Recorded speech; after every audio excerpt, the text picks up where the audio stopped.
रहमान रहीम अस्सलाम वालेकुम। मैं आपका वीर दोस्त गुलाम मुर्तज़ा, तुसी वेख रहे मुर्तज़ा टीवी।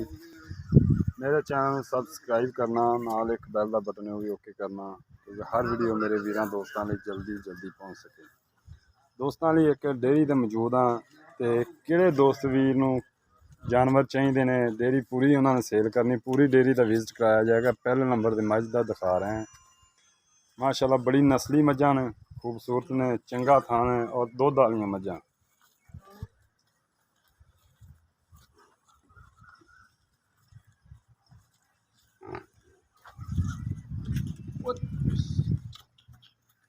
बरीक बिल्कुल नीली दे प्योर नीली दी मझां माशाल्लाह। मगर की कहंदे मगर कट्टी है, क्योंकि एक एक जानवर दिखाइए दोस्तों काफ़ी टाइम लग जाना। तो मैं कोशिश करांगा दिखाने दी, पूरे जानवर दिखाए जाए एक एक करते, और बस ठल दे चल। माशाल्लाह खूबसूरत छोटा छोटा सिंह, काली शाह चोटी। किन्ने सुबह भाई ये जी दूसरे सुबह, सोना माशाल्लाह थान लगे हैं। पूरी डेयरी दोस्तों ने सेल करनी, काफ़ी सारे जानवर ने देखना है। एंड तिकर वीडियो एंड तिकर देखनी तुसीं। कितने दिन हो गया सूई नूं? ईद दे पहले दिन, तीजा दिन है अज तीसरा दिन हो गया सूई नूं। ते सुबह का कितना दस्या? दूसरा सुबह। दूसरे नंबर रहा चोटी तैयार है, 2-3 दिन है माशाल्लाह प्योर नीली रहा। देखो धागे रंगी पूछ, गुलेर ते जेबी च पा लो, गल बनी मुठ का थाना, चंगा वाना टोर यार। अजे तक दूध लाना है। किन्ने दिन लैंदी? ये 3-4 दिन लगे। 3-4 दिन लैनी है, 3-4 दिन लै जाएगी इंशाल्लाह। और प्योर नीली दे खूबसूरत दाने, किसी दोस्त वीर नूं पसंद आनी है रबता कर सकता है। माशाल्लाह हीरे अज दिखा रहा तुहानूं, एक कड्डी दी छोटा छोटा सिंह, पहलन चोटी है ठली इत्थे।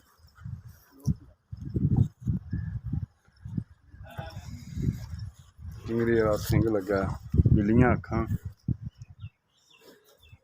बड़ी सील चोटी माशाल्लाह। धुंधी घोड़ी बिल्कुल नहीं हैगी, डंडा चंगियां। और अज हीरे दोस्त दिखा रहे हैं।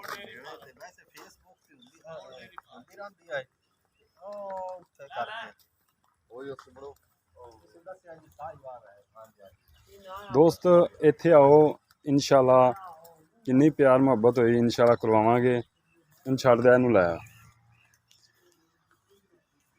माशाल्लाह। पूरी डेयरी दोस्तों सेल करनी, किसी दोस्त वीर नूं पसंद आने आओ इंशाल्लाह, प्यार मुहब्बत नाल लैके देंगे दोस्तों नूं।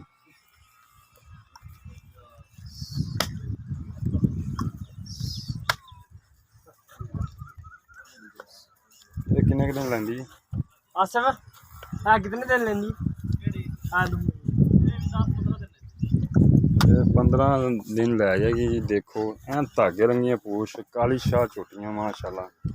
और कद वेख लो, आप इको नस्ल है सारियां?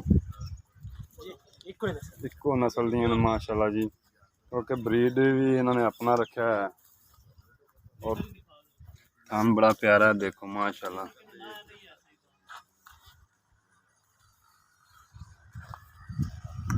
कद शान देख रहा है जी।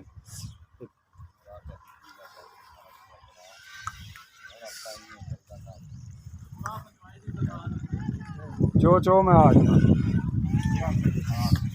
भाई।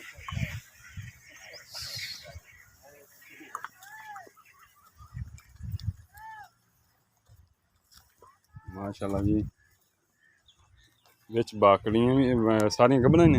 हाँ जी गब्बन सारा माल सारा मझां ही गब्बनां ने। देखो पुट्ठे मझां दे देखो माशाल्लाह, तकरीबन सारियां तैयार हैगियां ने। कोई 20 दिन लैंदी है, कोई महीना लैंदी है, कोई 5 दिन लैंदी, कोई 10 दिन लैंदी। इंशाल्लाह दोस्तों आओ इत्थे विजिट करो। कट्टियां बड़ियां प्योर ऐसे कट्टे दियां ने चोटियां। हाँ जी इस ब्रीड दी निक्के कट्टे दी ब्रीड है माशाल्लाह जी। और इनकी ब्रीड दिखा दो। खड़ा सान दिखा लेने सामने माशाल्लाह। देखो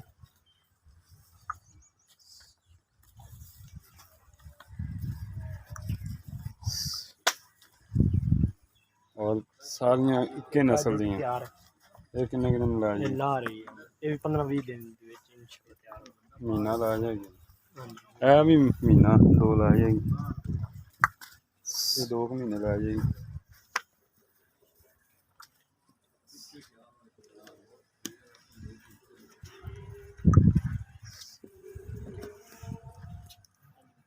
ਤਿਆਰ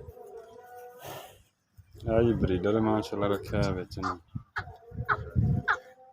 ਬੜਾ ਖੂਬਸੂਰਤ ਬਰੀਡਰ ਹੈ ਸੀਲ ਹੈ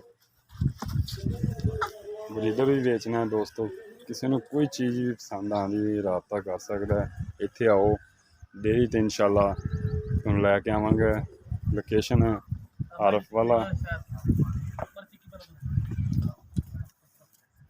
ਇਹ ਵੀ ਝੋਟੀ ਤਿਆਰ ਹੈ ਲਾਈਆਂ ਆਉਂਦੀ ਜਿੱਦਾਂ ਸਾਰੀਆਂ ਮਹੀਨਾ ਕੋਈ 20 ਦਿਨ ਕੋਈ 25 ਦਿਨ ਇਸੇ ਤਰ੍ਹਾਂ ਜਾਨਵਰ ਤਿਆਰ ਨੇ ਚੁਆਈ ਵੀ ਤੁਹਾਨੂੰ ਵਿੱਚ ਮਾੜੀ ਜੀ ਦਿਖਾ ਦਈਏ ਦੇਖੋ ਤੀਸਰਾ ਦਿਨ ਹੋ ਗਿਆ ਸੂਈ ਨੂੰ ਚੰਗਾ ਚੁਆ ਮਾਸ਼ਾਅੱਲਾ ਇਹ ਕਿੰਨਾ ਕੁ ਦੁੱਧ ਦਿੰਦੀ ਰਹੀ ਪਹਿਲੇ ਸੂਏ पहले सुबह तकरीबन 15 ਤੋਂ 16 ਕਿਲੋ ਸੀ ਤੇ ਹੁਣ ਇਨਸ਼ਾਅੱਲਾ ਬਤਾਏਗੀ ਅੱਲਾ ਦੇ ਹੁਕਮ ਨਾਲ। ਇਹ 8 ਕਿਲੋ ਵਾਲੀ ਬਾਲਟੀ ਹੈ ਤੁਹਾਡੇ ਸਾਹਮਣੇ। ਨਸਲੀ ਮੱਝਾਂ ਨੇ ਵੇਖਣ ਦੀ ਬੂਤਾਂ ਨੂੰ ਚੜ੍ਹਦੀ ਜਾਂਦੀ ਦੋਸਤੋ ਉਹ ਬੱਚਾ ਛੱਡ ਇਹ ਉਹੀ ਮੱਝ ਪਹਿਲੇ ਨੰਬਰ ਵਾਲੀ ਟੱਕਰੀ ਸੀ ਤੇ ਕਿਆ ਮੱਝ ਹੈ ਜੀ ਮਾਸ਼ਾਅੱਲਾ ਛੱਡ ਦੇ।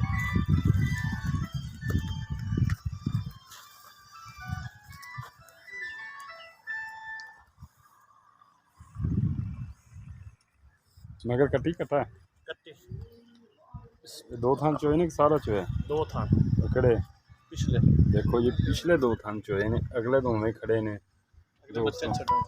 ਬੱਚਿਆਂ ਨੂੰ ਛੱਡੇ ਨੇ ਮਾਸ਼ਾਅੱਲਾ ਦੁੱਧ ਵਾਲੀਆਂ ਮੱਝਾਂ ਨੇ ਕਿਸੇ ਵੀ ਦੋਸਤ ਨੂੰ ਕੋਈ ਵੀ ਜਾਨਵਰ ਪਸੰਦ ਆਉਂਦਾ ਲੋਕੇਸ਼ਨ ਆਫ ਫਲਾ ਫੋਨ ਨੰਬਰ 0344 6980 676 WhatsApp ਈਮੋ ਬਣੀ ਆਓ ਤੁਹਾਨੂੰ ਇਨਸ਼ਾਅੱਲਾ ਡੇਰੀ ਦਾ ਵਿਜ਼ਿਟ ਕਰਾਵਾਂਗਾ ਤੁਸੀਂ ਮਾਲਕਾਂ ਨਾਲ ਬਹਿ ਕੇ ਮੁੱਕ ਮਕਾ ਕਰਨਾ ਹੈ ਕਿਸੇ ਦੋਸਤ ਵੀਰ ਨੇ ਆਉਣਾ ਹੈ ਕਿਉਂਕਿ ਇਸ ਤਰ੍ਹਾਂ ਰੇਟ ਨਹੀਂ ਦੱਸਿਆ ਜਾਣਾ ਤੁਸੀਂ ਖੁਦ ਆਉਣਾ ਜਿਹੜੇ ਡੰਗਰ ਪਸੰਦ ਆਉਂਦੇ ਨੇ ਉਹਨਾਂ ਨਾਲ ਰੇਟ ਹੋਵੇਗਾ ਤੁਸੀਂ ਇਨਸ਼ਾਅੱਲਾ ਕਿੰਨੀ ਪਿਆਰ ਮੁਹੱਬਤ ਹੋਈ ਇਨਸ਼ਾਅੱਲਾ ਕਰਵਾਵਾਂਗੇ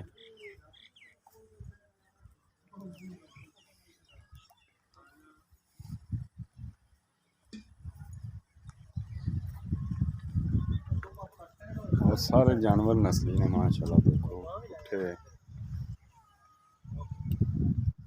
फार्म भी सारा विखा चाहिए तो निक्की भी विखा जा जो हो सकता है जी आ फार्म है ठेके वाला होवे तो आप ठेके दे छड़सा फार्म मत्ता मुर्गा जमीन बिजली सारा कुछ अस्सलाम वालेकुम वालेकुम अस्सलाम भाईजान क्या हाल चाल अल्हम्दुलिल्लाह ठीक हो सब खैरियत माशाल्लाह फार्म बनाया सी तुसी अच्छा भाईजान फार्म क्यों सेल करना चाहते जी ਸੇਲ ਨਹੀਂ ਕਰਨਾ ਸੀ ਜੀ ਅਸੀਂ ਠੇਕੇ ਤੇ ਦੇਣਾ ਸੀ ਸਾਡੀ ਰਿਹਾਇਸ਼ ਹੈ ਲਾਹੌਰ ਦੇ ਵਿੱਚ ਅੱਛਾ। ਉੱਥੇ ਸਾਡਾ ਪ੍ਰਾਪਰਟੀ ਦਾ ਕੰਮ ਹੈ अच्छा ਅਸੀਂ ਇੱਥੇ ਆਏ ਆ ਤੇ ਉਹ ਪਿਛਲਾ ਸਾਡਾ ਕੰਮ ਬੰਦ ਹੋ ਗਿਆ अच्छा ਇਸ नहीं हुन ਵਾਸਤੇ जानवर सारे सेल करने ने ਸਾਰੇ ਸੇਲ ਕਰਦੇ ਨੇ ਸਾਡਾ ਬਣਾਉਣ ਦਾ ਜਾਨਵਰ ਮਕਸਦ ਇਹ ਆ हम्म, ਕਿ ਇਕੱਠੇ ਜਿਸ ਟਾਈਮ ਪੈਸੇ ਹੋ ਜਾਣ ਨਾ हाँ जी ਉਸੇ ਬੰਦਾ ਕੋਈ ਕੰਮ ਕਰ ਲੈਂਦਾ ਹੈ ਹੁਣ ਅਸੀਂ ਤੋਂ ਨਾਲ 5 ਕਿੱਲੇ ਜ਼ਮੀਨ ਮੁੱਲ ਖਰੀਦੀ अच्छा ਉਸ 5 ਕਿੱਲੇ ਦਾ 1 ਕਰੋੜ ਰੁਪਈਆ ਦੇਣਾ ठीक ਹੁਣ हो ਅਸੀਂ ਸਾਰੇ ਜਾਨਵਰ ਵੇਚ ਕੇ ਇੱਕ ਵਾਰੀ ਉਹਦੇ ਦੇ ਦੇਵਾਂਗੇ ठीक हो ਫਿਰ ਨਵਾਂ ਮਾਲ ਪਾ ਲਵਾਂਗੇ ਆਸਤਾ ਆਸਤਾ सही हो गया तुसी एक दफा सारे बेचो ਹਾਂਜੀ ਸਾਰੇ ਜਾਨਵਰ ਹੀ ਦੇ ਦੇਣੇ ਨੇ ਤੇ ਇਹ ਫਾਰਮ ਹੀ ਠੇਕੇ ਦੇ ਦੇਣਾ ਅੱਧਾ ਮੁਰਬਾ ਜ਼ਮੀਨ ਦੇ ਵਿੱਚ ਚੁਗਣ ਲੱਗਾ ਹੋਇਆ ਨਹਿਰੀ ਪਾਣੀ ਹੈ ਉਹ ਵੀ ਠੇਕੇ ਤੇ ਦੇ ਦੇਣਾ ਹਾਂਜੀ ਠੇਕੇ ਦੇ ਦੇਣਾ ਅੱਛਾ ਅੱਧਾ ਮਰਬਾ ਪੈਲੀ ਦੇ ਵਿੱਚ ਬਿਜਲੀ ਲੱਗੀ ਹੈ ਹਾਂਜੀ ਬਿਜਲੀ ਲੱਗੀ ਹੋਈ ਹੈ ਬਿਜਲੀ ਕਿਹੜੀ ਸਾਈਡ ਤੇ ਇਹ ਸਾਹਮਣੇ ਬਿਜਲੀ। ਉਹ ਬਿਜਲੀ ਅੱਗੇ ਆ ਦੋਸਤੋ ਦੇਖ ਰਿਹਾ ਜੇ ਕੋਈ ਨਹੀਂ ਜੱਤੀ ਚੱਲੇ ਇਮਰਾਨ ਭਾਈ 1 ਮਿੰਟ ਚੁੱਪ ਰੂਟਰ ਜਾਂਦਾ ਵੀ ਮੰਗਿਆ ਤੂੰ ਕਰਾ ਬੰਦ ਕਰ ਇੱਕ ਵਾਰ। ਉਹ ਬਿਜਲੀ ਦੋਸਤੋ ਉੱਤੇ ਲੱਗੀ ਹੈ ਅੱਛਾ ਕਿੰਨੀ ਪੈਲੀ ਦੱਸ ਰਿਹਾ ਜੀ ਅੱਧਾ ਮੁਰਬਾ ਪੈਲੀ ਹੈ ਜੀ ਅੱਛਾ ਉਹ ਵੀ ਠੇਕੇ ਤੇ ਦੇਣੀ ਹਾਂਜੀ ਉਹ ਵੀ ਠੇਕੇ ਦੇ ਇਹ ਫਾਰਮ ਵੀ ਕੋਈ ਲਵੇ ਠੇਕੇ ਤੇ ਲੈ ਹਾਂਜੀ ਸਕਦਾ ਫਾਰਮ ਹੀ ਠੇਕੇ ਦੇ ਕਿਉਂਕਿ ਮਾਲ ਤਾਂ ਤੁਸੀਂ ਵੇਚਦੇ ਨੇ ਹਾਂਜੀ ਮਾਲ ਸਾ ਵੇਚਣਾ ਰਿਹਾਇਸ਼ ਸਾਡੀ ਲਾਹੌਰ ਵਿੱਚ ਹੈ। ਅੱਛਾ ਤੇ ਇੱਥੇ ਦਾ ਅਸੀਂ ਵੈਸੇ ਹੀ ਪਹਿਲੇ 15 16 ਸਾਲਾਂ ਤੋਂ ਬਾਅਦ ਆਏ ਹਾਂ ਅਗਰ 1.5 ਮਰਬੇ ਦਾ ਠੇਕਾ ਤੁਸੀਂ ਕਿੰਨਾ ਲਓਗੇ ਅੱਧੇ ਮੁਰਬੇ ਦਾ ਅੱਧੇ ਮਰਬੇ ਦਾ ਇਹ ਤੇ ਠੇਕਾ ਚੱਲਦਾ ਪਿਆ 70000 75000 ਅੱਛਾ ਜਿਹਦੇ ਵਿੱਚ ਬਿਜਲੀ ਦਾ ਪਾਣੀ ਹੈ ਬਿਜਲੀ ਦਾ ਪਾਣੀ ਨਾ ਹੋਵੇ ਤਾਂ ਫਿਰ 50000 ਠੇਕਾ ਬਿਲਕੁਲ 50,000 ਚੱਲਦੇ ਆ ਮੈਂ ਉਹ ਸਮਝ ਗਿਆ 70,000 ਤਾਂ ਮੈਂ ਹੈ ਹੀ ਨਹੀਂ ਬਿਲਕੁਲ ਬਿਜਲੀ ਦਾ ਪਾਣੀ ਨਹਿਰੀ ਹੈਗਾ ਨਹਿਰੀ ਪਾਣੀ ਵੀ ਹੈ ਨਹਿਰੀ ਵੀ ਹੈ ਚੰਗਾ ਇਹ ਨਹਿਰੀ ਪਾਣੀ ਦਿਖਾ ਦਿਓ ਤਾਲਾਬ ਦੇ ਵਿੱਚੋਂ ਗੁਜ਼ਰ ਅੱਗੇ ਦਿਖਾ ਦਿਓ ਆ ਨਹਿਰੀ ਪਾਣੀ ਜੀ ਇਹ ਲੱਗ ਨਾਲ ਅੱਗੇ ਦਿਖਾ ਦਿਓ ਨਾ ਬਸ ਉਹ ਦਿਸ ਗਿਆ ਮੈਨੂੰ ਆ ਬਗਲੇ ਬੈਠੇ ਨੇ ਦੋਸਤੋ ਨਹਿਰੀ ਪਾਣੀ ਲੱਗਾ ਖਲਾ ਪੈਲੀ ਨੂੰ ਨਹਿਰੀ ਪਾਣੀ ਸਾਰੀ ਨੂੰ ਲੱਗਦਾ ਹੈ? ਹਾਂਜੀ ਸਾਰੀ ਨਹਿਰੀ ਪਾਣੀ। ਅੱਛਾ ਤੁਸੀਂ ਸਬਜ਼ੀ ਕੱਢੋ, ਆਲੂ ਕੱਢੋ, ਮੱਕੀ ਉਹਦਾ ਕੱਢੋ, ਤੈਅ ਹੋਵੇਗਾ, ਕੱਢੋ। ਕੋਈ ਦੋਸਤ ਆਏਗਾ ਨਾ ਉੱਥੇ ਮੁੱਕ ਮਕਾ ਫਿਰ ਹੋਏਗਾ। ਹਾਂਜੀ ਠੀਕ ਹੋ ਗਿਆ। ਕਿਸੇ ਦੋਸਤ ਵੀਰ ਨੂੰ ਚਾਹੀਦਾ ਹੋਵੇ ਅੱਧਾ ਮੁਰੱਬਾ ਪੈਲੀ ਦਾ ਔਰ ਵਿੱਚ ਫਾਰਮ ਵੀ ਦੇਣ ਦੇ, ਨਹਿਰੀ ਪਾਣੀ ਵੀ ਲੱਗਦਾ ਹੈ, ਪੱਕੀ ਸੜਕ ਨਾਲ ਹੈ। ਪੱਕੀ ਸੜਕ ਨਾਲ, ਪਿੰਡ ਨਾਲ ਹੈ। ਇਨਸ਼ਾਅੱਲਾ ਸਾਰੀਆਂ ਸਹੂਲਤਾਂ ਮਿਲਣਦੀਆਂ ਕਿਸੇ ਵੀ ਵੀਰ ਦੋਸਤ ਨੂੰ। ਔਰ ਜ਼ਮੀਨ ਬਹੁਤ ਅੱਛੀ ਹੈ। ਨਾਲ ਏਸੀ ਲੱਗਾ ਹੋਇਆ ਹੈ, ਰੈਸ਼ ਦੀ ਜਗ੍ਹਾ ਦੱਸਦੇ ਅੱਛਾ ਉਹ ਦੱਸੋ ਤੁਸੀਂ, ਨਾਲ ਉਹ ਵੀ ਦੱਸ ਦਿਓ ਕਿਉਂਕਿ ਸਾਰੀ ਸਹੂਲਤਾਂ ਹੋਣਗੇ। ਦੱਸੋ। ਇੱਕ ਕਮਰਾ ਬਿਜਲੀ ਵਾਲਾ ਬਣਿਆ ਹੋਇਆ ਹਾਂਜੀ ਕਿ ਆਪਦਾ ਉੱਥੇ ਖਾਦ ਖੂਦ ਰੱਖ ਲੈਣ। ਠੀਕ ਹੋ ਗਿਆ, ਇਸ ਤੋਂ ਇਲਾਵਾ ਕਿਚਨ ਵਾਸ਼ਰੂਮ ਥੱਲੇ ਬਣੀ ਹੋਈ ਹੈ, ਠੀਕ ਹੋ ਆਹ ਗਿਆ। ਅੱਗੇ ਸਾਹਮਣੇ ਨਜ਼ਰ ਆ ਰਹੀ ਹੈ। ਹਾਂਜੀ ਇਹ ਕਿਚਨ ਵਾਸ਼ਰੂਮ ਬਣਿਆ ਹੈ, ਵਿੱਚ ਏਸੀ ਵੀ ਲੱਗਿਆ ਹੈ। ਉੱਪਰ ਜਿਹੜਾ ਹੈ ਉੱਪਰ ਵੀ ਕਿਚਨ ਵਾਸ਼ਰੂਮ ਬਰਾਮਦਾ ਕਮਰਾ ਆਪਣੀ ਰਿਹਾਇਸ਼ ਡਬਲ ਕਰ ਸਕਦਾ ਹੈ। ਡਬਲ ਰੈਸ਼ ਕਰ ਸਕਦੇ ਨੇ। ਏਸੀ ਵਿੱਚ ਲੱਗਾ ਹੋਇਆ, ਏਸੀ ਨਾਲ ਗਿਫਟ ਫ੍ਰੀ। ਜੀ ਬੜੀ ਸਹੂਲਤ ਹੈ ਜੀ। ਇਨਸ਼ਾਅੱਲਾ ਇਹੋ ਜੀ ਵੀਡੀਓ ਪਹਿਲੀ ਦਫਾ ਬਣਾ ਰਿਹਾ ਮੈਂ ਦੋਸਤਾਂ ਲਈ। ਬੜੀ ਸਹੂਲਤ ਹੈ। ਦੇਖੋ ਜੀ ਕਮਰੇ ਵਿੱਚ ਬਣੇ ਨੇ ਔਰ ਡੇਅਰੀ ਠੇਕੇ ਤੇ ਦੋਸਤ ਲਵੇ ਤੇ ਇਨਸ਼ਾਅੱਲਾ ਬੜਾ ਬਿਲਕੁਲ ਪਿਆਰ ਮੁਹੱਬਤ ਨਾਲ ਲੈ ਕੇ ਦਿਆਂਗੇ। ਇਹ ਨਹੀਂ ਵੀ ਉਹਨਾਂ ਨੇ ਮੂੰਹ ਮੰਗ ਲਾਂਗੇ, ਨਹੀਂ ਇਨਸ਼ਾਅੱਲਾ ਕਿੰਨੀ ਜੋਗੇ ਹੋਏ ਕੋਸ਼ਿਸ਼ ਕਰਾਂਗੇ ਜਾਇਜ਼ ਤੋਂ ਜਾਇਜ਼ ਹੋਵੇ। ਇਨਸ਼ਾਅੱਲਾ ਇਜਾਜ਼ਤ ਦਿਓ, ਮਿਲਨੇ ਅੱਛੀ ਵੀਡੀਓ ਨਾਲ। पाकिस्तान जिंदाबाद। अल्लाह।